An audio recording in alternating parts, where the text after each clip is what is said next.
Wali Kota Palembang Ratu Dewa akhirnya ikut angkat bicara terkait konten sosial media yang diunggah influencer Willy Salim membuat kegaduhan hingga membuat nama Kota Palembang sebagai kota tertua tercoreng.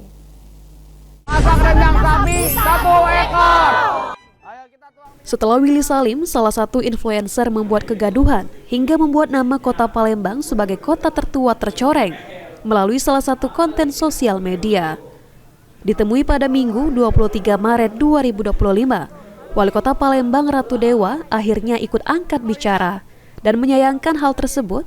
Ratu Dewa meminta untuk kedepannya setiap penyelenggara kegiatan harus melaksanakan dengan tertib tanpa menimbulkan suatu kegaduhan sehingga bisa bermanfaat bagi Kota Palembang.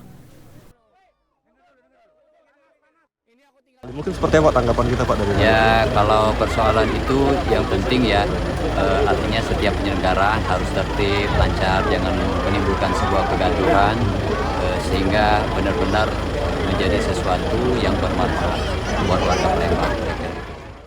Sebelumnya, influencer Willy Salim membuat wajah Kota Palembang tercoreng melalui video unggahannya tentang hilangnya rendang 200 kg di pelataran Benteng Kuto Besak Palembang.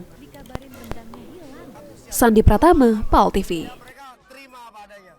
Ribuan orang tadi. Enggak terhitung lagi orangnya.